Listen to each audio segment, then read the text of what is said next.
HarperCollins presents A Perfect Cornish Christmas by Phillipa Ashley. Read by Laura Kirman. Chapter 1. Christmas Day 2018. Brushing sleet from her eyes, Scarlett Latham hesitated over the sign on the door of the Smuggler's Tavern. Feeling lonely and lost, on your own on Christmas Day? Join us for a free festive dinner. No need to book, just walk in. Everyone welcome. Scarlett wrapped her arms around her body, trying to hug some life into her frozen limbs. But her thin party dress offered no protection from the biting wind.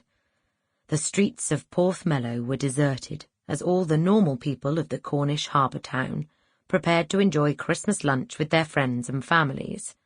In contrast, the window panes of the pub glowed with warmth, and the sound of laughter and music drifted out onto the quayside. Scarlett looked at the sign again, teetering on the brink. Step into the light, or stay out here in the sleet. The board's words were becoming fuzzy as her tears mingled with the wet snow, but she could still make them out. Feeling lonely and lost? A sob caught in her throat. She hadn't felt lonely or lost until 2 hours before. Now she'd never felt more alone in her life. She caught sight of her reflection in the dark glass of the outer door. It was even worse than she had thought. She was soaked to the skin in her Christmas Day finest, her mascara running down her face in rivers. Did she dare cross the threshold? What would people think? She read the last line again. Everyone welcome. Some instinct deep inside propelled her through the tavern's entrance. It seemed bizarre to join someone else's Christmas festivities when her own had gone so spectacularly wrong. Maybe she wanted to prove that Christmas could, and should, be a happy time when people set aside their differences and enjoyed each other's company for a few hours.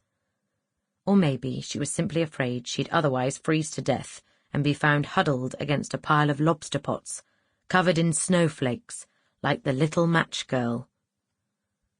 The oak door creaked open onto a scene of warmth and light that was a world away from the frozen gloom of the deserted harbour. People in paper hats were letting off party poppers and blowing tooters in each other's faces. Crimson and green cloths covered the tables, which were laid for a Christmas feast, while tinsel shimmered in the glow from the fire. The smooth voice of Michael Bublé was crooning from the speakers. "'Tis the season to be jolly." A gust of wind snatched the door from her hand and banged it shut behind her. In an instant, the cold was cut out, and a dozen faces turned in her direction. It was too late to turn back now. She'd stepped over the threshold.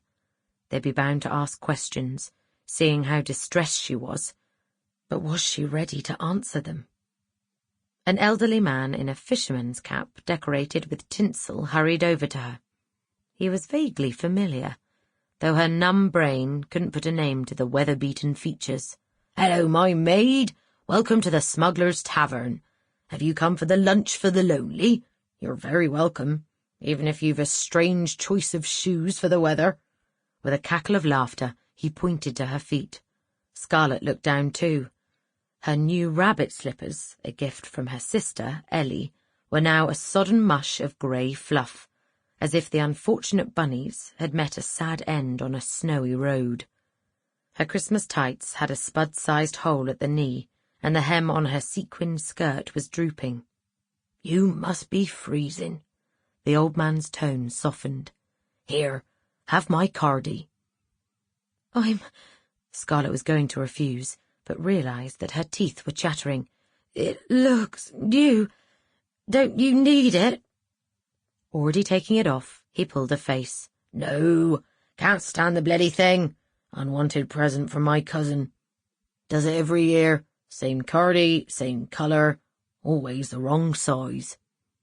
He draped the cardigan, a sludge-coloured cable knit with leather buttons, around Scarlett's shoulders. The warmth was instant, and for a second she felt comforted. Then she realised that the tooters had stopped tooting, and she'd replace Michael Bublé as the festive entertainment. A man about Sample complete. Ready to continue?